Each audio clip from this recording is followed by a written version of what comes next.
Bismillahirrahmanirrahim. Alhamdulillahi rabbil alamin. Wassalatu wassalamu ala asrafil anbiya'i wal mursalin Sayyidina wa maulana Muhammadin wa ala alihi wa sahbihi wa man tabi'ahu bi ihsanin ila yaumiddin. Subhanaka la ilma lana illa ma 'allamtana innaka antal alimul hakim. Rabbi israh li sadri wa yassir li amri wahlul 'uqdatam min lisani yafqahu qawli. Assalamualaikum warahmatullahi wabarakatuh. Apa sebab di antara kita ini susah untuk melaksanakan istiqomah? Kita susah untuk melaksanakan istiqomah. Nilai ibadah itu yang paling baik ada pada istiqomah, bukan ada pada jumlah. Ada seseorang tahajud mulai jam 1 malam sampai subuh baca Quran sampai terbitnya matahari. Terbit matahari dia sholat isyraq, sholat yang sesaat. Jadi sholat isyraq itu ibadah umroh, seperti umroh dan haji makbul bersama Rasulullah. Kapan itu waktunya? Ketika orang selesai sholat subuh, dia tidak melakukan aktivitas apapun kecuali hanya beribadah sampai terbitnya matahari 10 menit. 10 menit terbit matahari, maka itulah waktu orang sholat isyraq. Dan waktunya cuma 10 menit sampai 15 menit. Cuman itu aja. Jadi lebih dari 15 menit sudah masuk waktu duha. Jadi waktunya cuma sedikit aja. Sebelum waktu duha, antara terbit matahari ke duha, itu ada namanya waktu isyraq. Jika orang melaksanakannya, maka seperti haji dan umroh bersama Nabi Muhammad. Dan ini dilakukan selama 1 minggu, dibandingkan dengan orang cuman membuka mata, membaca Bismillahirrahmanirrahim, tidur lagi selama 1 tahun lebih afdal dia yang cuman membuka mata dan membaca Bismillahirrahmanirrahim. Jadi letak keutamaan ibadah bukan pada jumlah, tapi bagaimana ketika kita istiqomah. Makanya kalau belajar tahajud, orang kalau mau tahajud, qiyamul lail. Tahajud itu apa sih? Apakah harus sholat? Tidak. Tahajud itu bukan harus orang ambil wudhu sholat. Tidak. Qiyamul lail, mendirikan malam atau mengisi malam. Yang dimaksud adalah orang yang mengingat kepada Allah pada saat malam hari. Dalilnya, ada dalil dari Sayyidina Abu Bakar, ada dalil dari Sayyidina Umar bin Khattab. Apakah tahajud itu harus tidur dahulu? Ini pernah ditanya oleh Sayyidina Abu Bakar dan pernah juga ditanya oleh Sayyidina Umar. Sayyidina Umar bertanya, Rasulullah, aku senantiasa qiyamul lail, tapi aku ini tidak pernah tidur. Maka apa jawab Rasulullah? Engkau orang yang hati-hati wahai Umar. Orang yang hati-hati agar tidak keluar dari tahajud, agar tidak meninggalkan tahajud. Sedangkan aku ya Rasulullah, kata Sayyidina Abu Bakar, aku tidur dulu. Dijawab oleh Rasulullah, sesungguhnya engkau adalah orang yang kuat imannya di hadapan Allah Subhanahu wa taala. Jadi ada 2 hukum. Jadi qiyamul lail itu mengisi malam, boleh dengan tidur, boleh juga dengan tidak tidur. Maka untuk seseorang, kiat-kiat seseorang agar istiqomah tahajud, caranya adalah jangan langsung sholat, jangan langsung ambil wudhu, sholat, baca Quran sak minggu mulai, tak jamin aku gak disi kerso sak minggu. Makanya orang kalau mau tahajud, tahan dulu nafsu kita, bangun, nggak usah turun dari tempat tidur, membaca Bismillahirrahmanirrahim, tidur lagi. Dan itu laksanakan, jangan sampai putus selama 1 bulan atau 40 hari. 40 hari kita kuat, tambah lagi dengan bacaan Al-Fatihah. Bangun, Bismillahirrahmanirrahim, Alhamdulillahirabbil alamin, amin, sampai terakhir. Bisa tambahkan 2 bulan atau 80 hari. Bisa atau tidak kita? 80 hari. Dengan bangun, membaca bismillah dulu 40 hari, Istiqomah tambahkan dengan Al-Fatihah. Jangan langsung turun sholat ambil wudhu sak minggu iki modele sing model-model kayak ngono iku ya. Karena setan tuh tahu Pak strategi manusia. Manusia itu gampang jenuh, gampang sumpek, gampang bosen. Makanya ketika ada orang karep apa tahajud, didorong sama setan. Ayo tahajud, ayo tahajud. Begitu sak minggu wis ya, mari. Kayak mau berangkat majelis istiqomah. Melok majelis di, majelis kono, melok majelis nang dindi. Tapi saulan tok ya. Mari ngono, balik meneh nek warung kopi. Iya, kan kebanyakan seperti itu. Semangat datang majelis, semangat. Majelis sana hadir, majelis ini hadir. Setelah bosan ya, ayo wes balik ndelok TV maneh ya, telenovela maneh ya. Lihat apa lagi? Lihat film lagi. Makanya istiqomah. Yang penting itu istiqomah. Jadi tidak ada kemuliaan. Makanya dikatakan istiqomah khairun min alfi karomah. Keramat. Istiqomah itu lebih dari 1000 keramat. Keramat gede. Senembus tembok, iso ngilang ya. Itu tidak ada bandingannya dengan orang yang istiqomah di jalan Allah. Istiqomah. Makanya kalau tahajud ya istiqomah. Baca bismillah, Al-Fatihah bisa 80 hari, maka ketika menginjak 120 hari dengan wudu. Baca bismillah, Al-Fatihah, berangkat wudu. Bisa baru sholat. Makanya metode ini 1 tahun. Kita diajarkan sama Habib Jamal dulu kayak begitu. Habib Jamal itu anak-anak santri-santri yang baru digepui sama beliau. Jangan ikut sholat dulu, jangan. Baca bismillah dulu. Tidur lagi. Apalagi dulu waktu masih di Batu ya. Batu dingin. Dulu Batu dingin luar biasa dinginnya. Dulu enggak seperti sekarang kondisi pondoknya.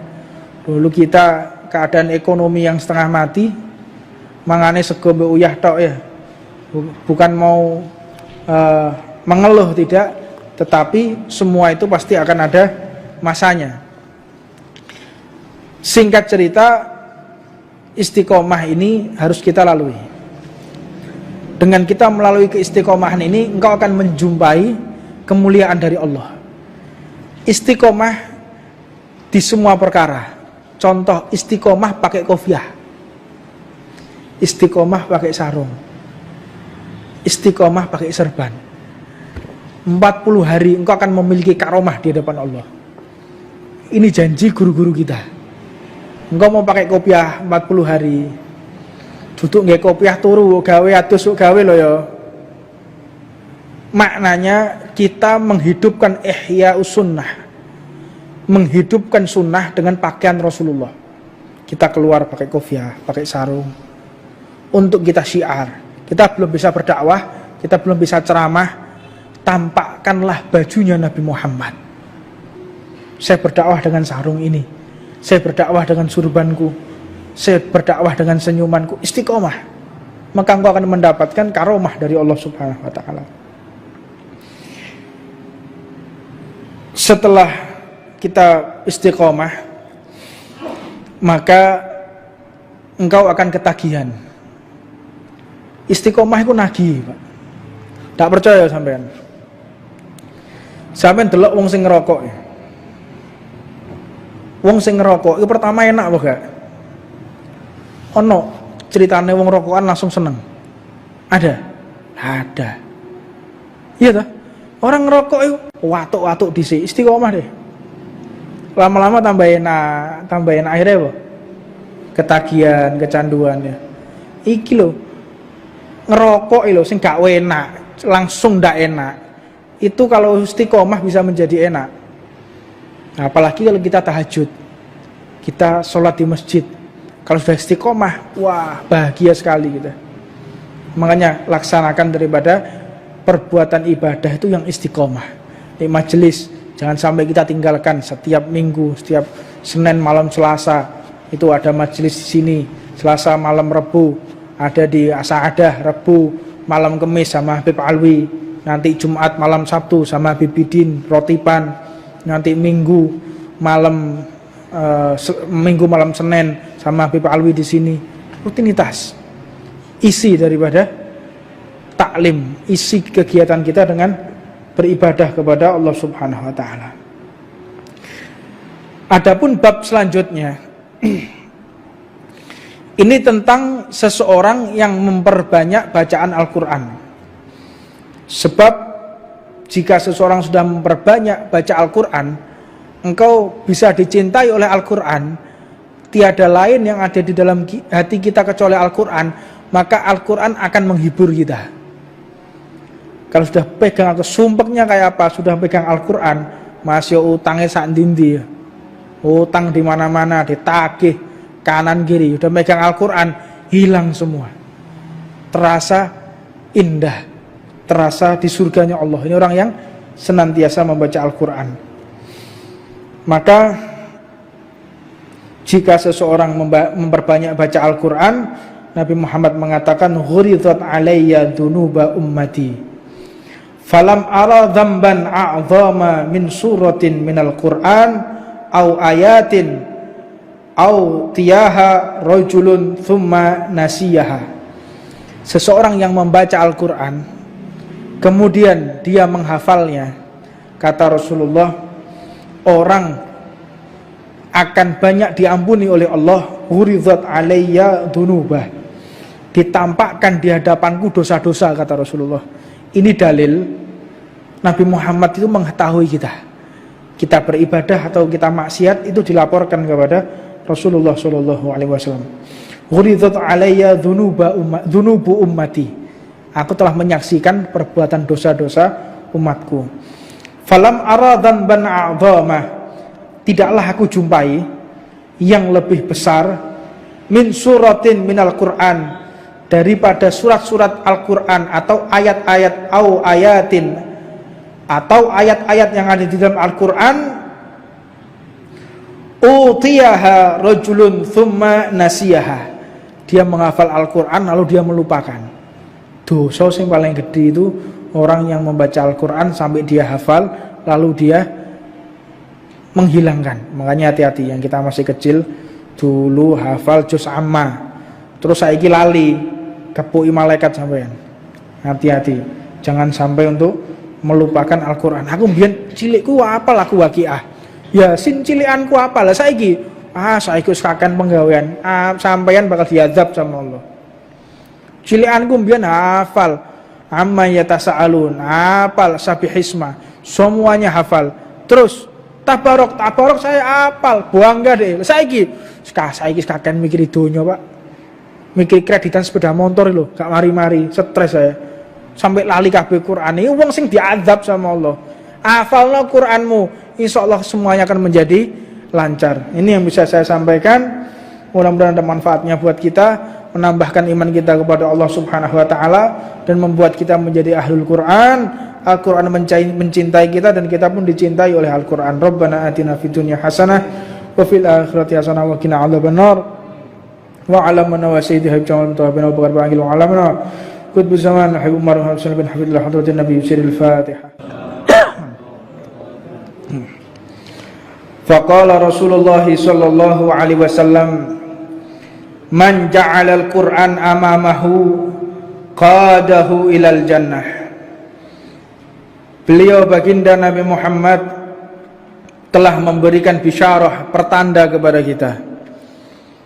Barang siapa yang menjadikan Al-Qur'an ada di hadapannya, maka Al-Qur'an yang akan mempertanggungjawabkan dia untuk menuju kepada Allah Subhanahu wa taala atau membimbing dia menuju di jalan Allah Subhanahu wa taala. Seseorang yang menggunakan Al-Qur'an sebagai pedoman hidupnya, sebagai referensi hidupnya, sebagai penuntun hidupnya, maka dia akan mendapatkan surga dunia dan surga akhirat. Makanya tidak ada satupun solusi yang bisa menyelesaikan permasalahan kita kecuali kembali kepada hukumnya Allah Subhanahu wa taala. Wa man ja'allahu wara'a dhahirihi saqahu ilan nar. Dan barang siapa menjadikan Al-Qur'an di bawah punggungnya, maka niscaya Al-Qur'an akan menuntun dia menuju ke neraka. Neraka di sini bisa neraka dunia atau neraka akhirat. Neraka dunia seperti yang kita jelaskan di minggu yang lalu. Ini flashback sedikit. Seseorang yang sudah meninggalkan hukum Al-Quran, terutama adalah umat Islam. Umat Islam jika sudah meninggalkan Al-Quran, atau kadang umat Islam merasa sok lebih pintar dari Allah Subhanahu wa taala, merasa lebih bijak dari Allah, sehingga mengkritisi hukum Al-Quran. Semisal ada orang mengatakan negara kita ini tidak cocok dengan hukum Al-Quran, dengan potong tangan, dengan hukum jinayah, ini tidak cocok negara kita, adat budaya kita tidak cocok. Nah, ini orang yang benar-benar tidak mengerti agamanya. Jika sudah engkau tidak mampu untuk melaksanakan hukum Allah, tidak mampu melaksanakan perintah Al-Quran, jangan engkau menghinanya. Ini orang yang mengatakan tidak cocok buat negara kita, tidak cocok untuk wilayah kita. Ini orang sudah tidak mampu melaksanakan hukum Allah, menghina lagi Al-Quran. Hati-hati. Ngaku saja. Kalau engkau tidak mampu untuk melaksanakan perintah Allah, ngaku aja. Kalau kita tidak mampu, kita tidak cukup iman untuk melaksanakan hukum Allah, mengaku gitu aja, selesai sudah. Tidak usah mempolitisir, tidak usah berkata-kata yang untuk membela diri. Kalau Al-Quran tidak cukup, Al-Quran tidak bisa, ini menghina Al-Quran. Orang yang mengatakan seperti itu hukumnya murtad, dia keluar dari agama Allah. Hati-hati mengatakan menghina Al-Quran, Al-Quran tidak cocok, Al-Quran begini, ini orang yang tidak beriman, orang yang mengatakan demikian. Jadi harus benar-benar dipahami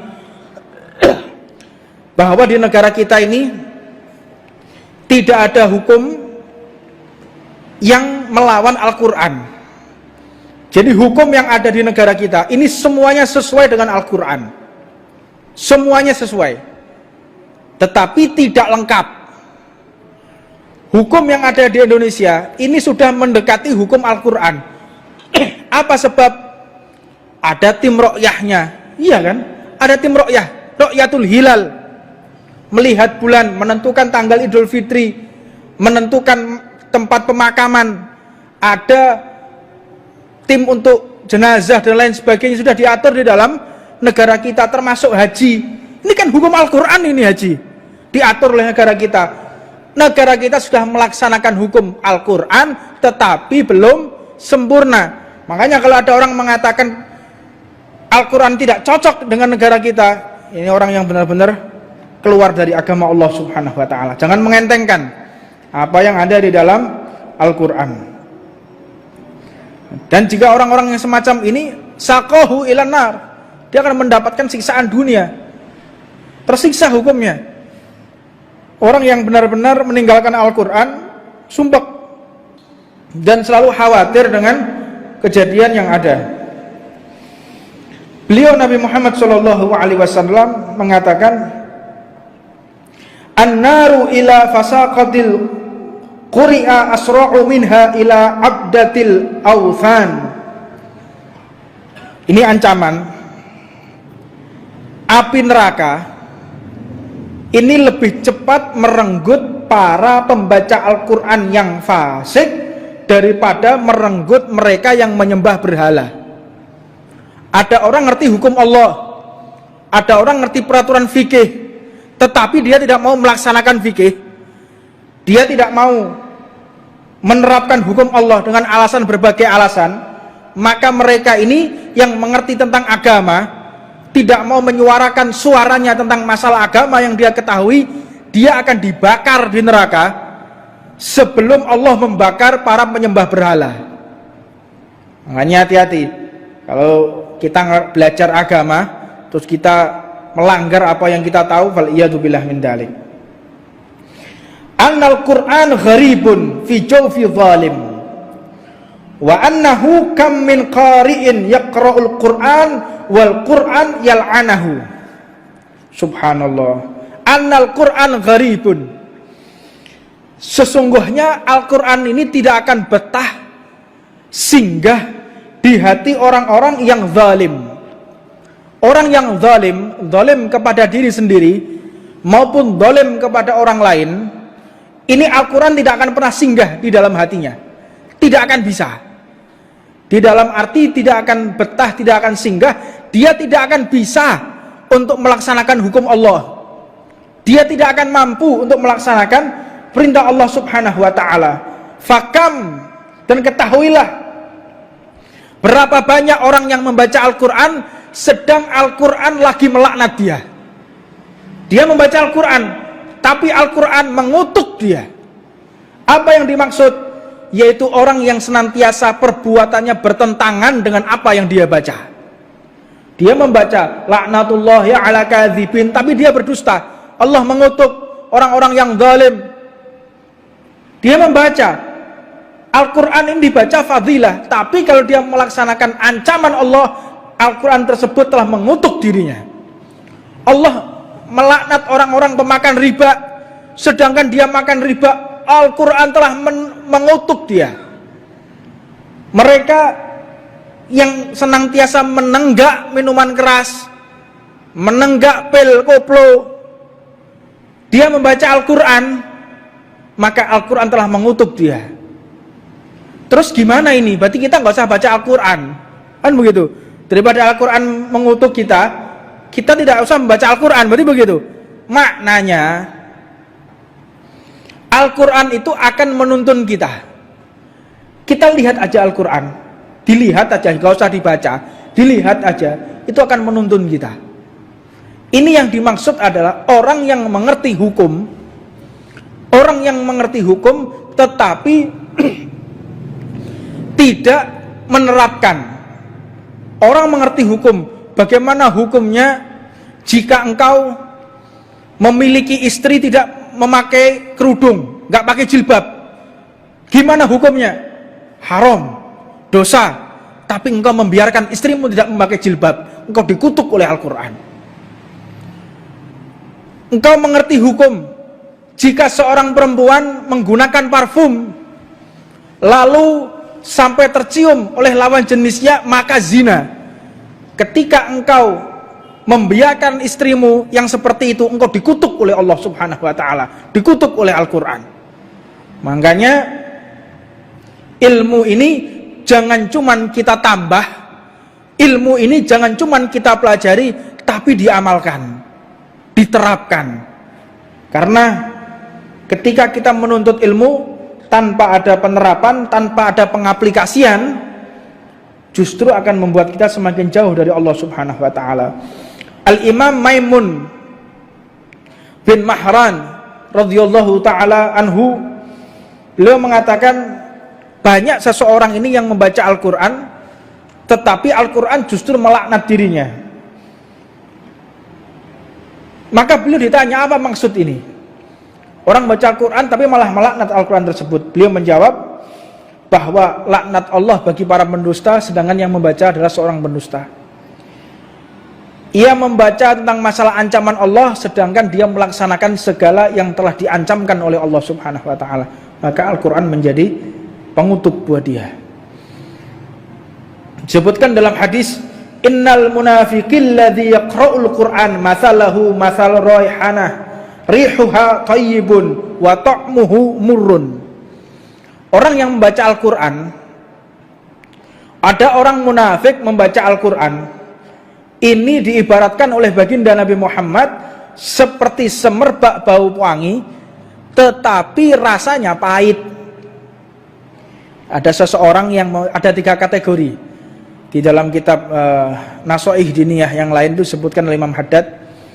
Seseorang itu ketika membaca Al-Quran lalu dia menerapkan, ini seperti buah yang manis seperti buah yang manis dan baunya wangi. Ini orang baca Quran juga menerapkan. Ibarat yang kedua, orang berbau wangi tapi rasanya pahit. Ini adalah orang munafik, baca Quran tapi tidak mengaplikasikan. Ada juga yang baunya tidak sedap dan rasanya pahit. Ini orang yang sudah tidak mau baca Quran, sudah gitu tidak mau juga mengaplikasikan Al-Quran. Ini wis pahit, ambune gak enak ya. Ini diibaratkan seperti itu. Ana aqwaman yaqra'ul Quran kama unzila. Sesungguhnya ada kelompok yang membaca Al-Quran seperti saat diturunkan. Wa annahu la yujawwizu taraqihum yamruquna minal Islam kama yamruqu syahmu min zamani. Sesungguhnya ada sekelompok orang yang membaca Al-Quran seperti ketika Al-Quran diturunkan, tetapi bacaan itu tidak melewati batas tenggorokan mereka. Ini diibaratkan seseorang ketika melihat anak panah yang keluar melesat dari busur panahnya.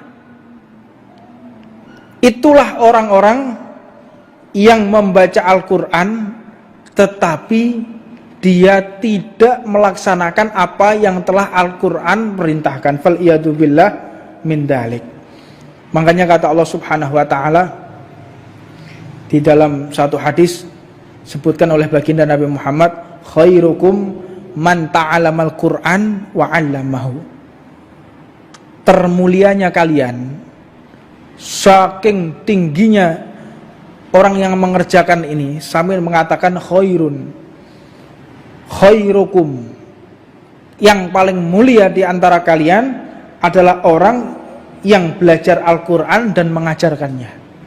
Belajar ngaji, mengajarkan isi Al-Quran, termasuk fikih, ini juga isi Al-Quran, termasuk hadis, nahu, orang belajar baca kitab, ini definisi akar-akar daripada bacaan Al-Quran. Ranting-ranting, dahan-dahannya Al-Quran itu hukum fikih. Pusatnya adalah pada pohon tersebut, yaitu Al-Quran. Makanya Al-Imam Sufyan Ats-Tsauri rahimahullahu ta'ala wa ardhah, beliau ditanya, wahai Imam, siapakah orang yang paling engkau sukai? Imam Sufyan Ats-Tsauri, maka dijawab, orang yang belajar Al-Quran. Mau belajar Iqra, yang belum bisa baca Quran, masih tersendat-sendat baca Al-Quran, jangan sesekali kita malu untuk belajar membaca Al-Quran. Kalau engkau melihat ada orang yang belajar Al-Quran, beliau ditanya, lalu ada orang yang jihad di jalan Allah, mana yang lebih engkau cintai? Beliau menjawab, tentu aku lebih memilih orang yang membaca Al-Quran. Apa sebab?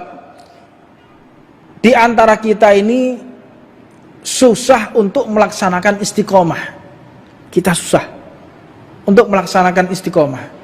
Nilai ibadah itu yang paling baik ada pada istiqomah, bukan ada pada jumlah. Ada seseorang tahajud mulai jam 1 malam sampai subuh baca Quran sampai terbitnya matahari. Terbit matahari dia sholat isyraq, sholat yang sesaat. Di sholat isyraq itu ibadah umroh, seperti umroh dan haji makbul bersama Rasulullah. Kapan itu waktunya?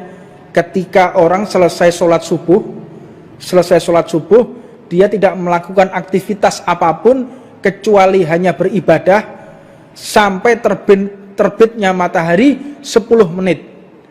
10 menit terbit matahari, maka itulah waktu orang sholat isyraq. Dan waktunya cuma 10 menit sampai 15 menit. Cuman itu aja. Jadi lebih dari 15 menit sudah masuk waktu duha. Jadi waktunya cuma sedikit aja. Sebelum waktu duha, antara terbit matahari ke duha, itu ada namanya waktu isyraq. Jika orang melaksanakannya, maka seperti haji dan umroh bersama Nabi Muhammad. Dan ini dilakukan selama 1 minggu, dibandingkan dengan orang cuma membuka mata, membaca Bismillahirrahmanirrahim, tidur lagi selama 1 tahun lebih afdol dia yang cuma membuka mata dan membaca Bismillahirrahmanirrahim. Jadi letak keutamaan ibadah bukan pada jumlah, Tapi bagaimana ketika kita istiqomah? Makanya kalau belajar tahajud, orang kalau mau tahajud, qiyamul lail. Tahajud itu apa sih? Apakah harus sholat? Tidak. Tahajud itu bukan harus orang ambil wudhu sholat. Tidak. Qiyamul lail, mendirikan malam atau mengisi malam. Yang dimaksud adalah orang yang mengingat kepada Allah pada saat malam hari. Dalilnya, ada dalil dari Sayyidina Abu Bakar, ada dalil dari Sayyidina Umar bin Khattab. Apakah tahajud itu harus tidur dahulu? Ini pernah ditanya oleh Sayyidina Abu Bakar dan pernah juga ditanya oleh Sayyidina Umar. Sayyidina Umar bertanya, "Ya Rasulullah, aku senantiasa qiyamul lail, tapi aku ini tidak pernah tidur." Maka apa jawab Rasulullah? "Engkau orang yang hati-hati wahai Umar. Orang yang hati-hati agar tidak keluar dari tahajud, agar tidak meninggalkan tahajud. Sedangkan aku ya Rasulullah," kata Sayyidina Abu Bakar, "aku tidur dulu." Dijawab oleh Rasulullah, "Sesungguhnya engkau adalah orang yang kuat imannya di hadapan Allah Subhanahu wa taala." Jadi ada dua hukum. Jadi qiyamul lail itu mengisi malam, boleh dengan tidur, boleh juga dengan tidak tidur. Maka untuk seseorang, kiat-kiat seseorang agar istiqomah tahajud, caranya adalah jangan langsung sholat, jangan langsung ambil wudhu, sholat, baca Quran sak minggu mulai, tak jamin aku gak disi kerso sak minggu. Makanya orang kalau mau tahajud, tahan dulu nafsu kita, bangun, nggak usah turun dari tempat tidur, membaca Bismillahirrahmanirrahim, tidur lagi. Dan itu laksanakan jangan sampai putus selama 1 bulan atau 40 hari. 40 hari kita kuat, tambah lagi dengan bacaan Al-Fatihah. Bangun, Bismillahirrahmanirrahim, Alhamdulillahirrahmanirrahim, amin, sampai terakhir. Bisa tambahkan 2 bulan atau 80 hari. Bisa atau tidak kita 80 hari. Dengan bangun, membaca bismillah dulu 40 hari, istiqomah, tambahkan dengan Al-Fatihah. Jangan langsung turun sholat, ambil wudhu sak minggu iki model sing model-model kayak ngono gue ya. Karena setan itu tahu Pak strategi manusia. Manusia itu gampang jenuh, gampang sumpek, gampang bosen. Makanya ketika ada orang karep apa tahajud, didorong sama setan. Ayo tahajud, ayo tahajud. Begitu sak minggu wis ya, mari. Kayak mau berangkat majelis istiqomah. Melok majelis di, majelis kono, melok majelis nang dindi. Tapi saulan tok ya. Mari ngono, balik meneh nek warung kopi. Iya, kan kebanyakan seperti itu. Semangat datang majelis, semangat. Majelis sana hadir, majelis ini hadir. Setelah bosan ya, ayo wis balik ndelok TV maneh ya, telenovela maneh ya.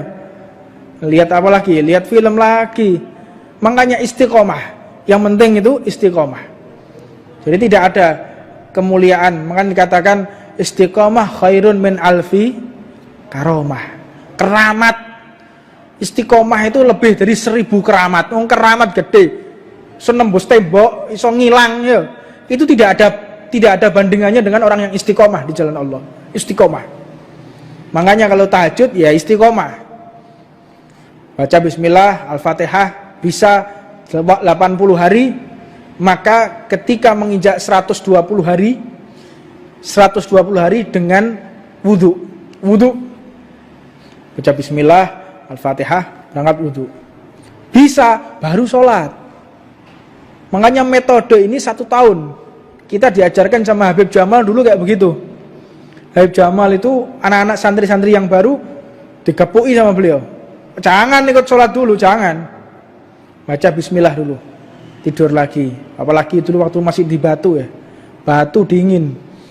Dulu Batu dingin, luar biasa dinginnya. Dulu enggak seperti sekarang kondisi pondoknya. Dulu kita keadaan ekonomi yang setengah mati. Mangane sego mbek uyah tok ya. Bukan mau mengeluh tidak, tetapi semua itu pasti akan ada masanya. Singkat cerita, istiqomah ini harus kita lalui. Dengan kita melalui keistiqomahan ini, engkau akan menjumpai kemuliaan dari Allah. Istiqomah di semua perkara. Contoh istiqomah pakai kopiah, istiqomah pakai sarung, istiqomah pakai serban. 40 hari engkau akan memiliki karomah di hadapan Allah. Ini janji guru-guru kita. Engkau mau pakai kopiah 40 hari, duduk nggak kopiah turu gawe atus gawe lo ya. Maknanya kita menghidupkan ihya sunnah, menghidupkan sunnah dengan pakaian Rasulullah. Kita keluar pakai kopiah, pakai sarung, untuk kita syiar. Kita belum bisa berdakwah, kita belum bisa ceramah, tampakkanlah bajunya Nabi Muhammad. Saya berdakwah dengan sarung ini, saya berdakwah dengan surbanku, saya berdakwah dengan senyumanku, istiqomah. Maka engkau akan mendapatkan karomah dari Allah Subhanahu wa ta'ala. Setelah kita istiqomah, maka engkau akan ketagihan. Istiqomah itu nagih, Pak. Tak percaya sampean. Sampean delok wong sing ngerokok. Wong sing ngerokok itu pertama enak apa gak? Ono ceritane wong rokokan langsung seneng. Ada. Iya toh? Orang ngerokok itu watuk-watuk dhisik, istiqomah deh. Lama-lama tambah enak akhirnya apa? Ketagihan, kecanduan ya. Iki lho. Ngerokok lho sing gak enak, langsung ndak enak. Itu kalau istiqomah bisa menjadi enak. Nah, apalagi kalau kita tahajud, kita sholat di masjid. Kalau sudah istiqomah, wah bahagia sekali kita. Makanya laksanakan daripada perbuatan ibadah itu yang istiqomah. Di majelis jangan sampai kita tinggalkan. Setiap minggu, setiap Senin malam Selasa itu ada majelis di sini. Selasa malam Rebu ada di Asa'adah, Rebu malam Kemis sama Habib Alwi, nanti Jumat malam Sabtu sama Habib Bidin Rotipan, nanti Minggu malam Senin sama Habib Alwi di sini. Rutinitas isi daripada taklim, isi kegiatan kita dengan beribadah kepada Allah Subhanahu wa ta'ala. Adapun bab selanjutnya ini tentang seseorang yang memperbanyak bacaan Al-Quran. Sebab jika seseorang sudah memperbanyak baca Al-Quran, engkau bisa dicintai oleh Al-Quran. Tiada lain yang ada di dalam hati kita kecuali Al-Quran. Maka Al-Quran akan menghibur kita. Kalau sudah pegang, atau sumpeknya kayak apa, sudah pegang Al-Quran, masih utangnya sak dindi, utang di mana-mana, ditagih kanan kiri, udah megang Al-Quran, hilang semua. Terasa indah, terasa di surganya Allah. Ini orang yang senantiasa membaca Al-Quran. Maka jika seseorang memperbanyak baca Al-Quran, Nabi Muhammad mengatakan, "Ghuridat alayya dunuba ummati." Falam ara dzamban a'zama min suratin minal Qur'an au ayatin au tiyaha rajulun thumma nasiyaha. Seseorang yang membaca Al-Qur'an kemudian dia menghafalnya, kata Rasulullah, orang akan banyak diampuni oleh Allah. Uridzat alayya dunubah, ditampakkan di hadapanku dosa-dosa, kata Rasulullah. Ini dalil Nabi Muhammad itu mengetahui kita beribadah atau kita maksiat itu dilaporkan kepada Rasulullah SAW. Ghuridat alayya dhunubu ummati. Aku telah menyaksikan perbuatan dosa-dosa umatku. Falam ara dzanban a'zama. Tidaklah aku jumpai yang lebih besar min suratin minal Qur'an, daripada surat-surat Al-Quran atau ayat-ayat au ayatin, atau ayat-ayat yang ada di dalam Al-Quran, utiyaha rajulun thumma nasiyaha, dia menghafal Al-Quran lalu dia melupakan. Dosa yang paling gede itu orang yang membaca Al-Quran sampai dia hafal lalu dia menghilangkan. Makanya hati-hati, yang kita masih kecil dulu hafal juz amma, terus saiki lali, kepuki malaikat sampean. Hati-hati, jangan sampai untuk melupakan Al-Quran. Aku mbiyen cilikku apal aku Waqiah. Yasin cilikanku apal. Lah saiki saiki wis kaken penggawean. Sampeyan bakal diazab sama Allah. Cilikanku mbiyen hafal amma yatasaalun, hafal sabihisma, semuanya hafal. Terus tabarok saya hafal, bangga deh. Saiki kaken mikir donya, Pak. Mikir kreditan sepeda motor lho, gak mari-mari, stres saya. Sampai lali kabeh Qur'an. Ini wong sing diazab sama Allah. Hafalno Qur'anmu, insyaallah semuanya akan menjadi lancar. Ini yang bisa saya sampaikan. Mudah-mudahan ada manfaatnya buat kita, menambahkan iman kita kepada Allah Subhanahu wa taala dan membuat kita menjadi ahlul Qur'an. Al-Qur'an mencintai kita dan kita pun dicintai oleh Al-Qur'an. Rabbana atina fid dunya hasanah wa fil akhirati hasanah wa qina adzabannar. Wa alamana wa sayyidi habib jamal mutawabina wa barakatuh wa alamana qutbu zaman habib umar bin habibullah hadratin nabi siril fatih.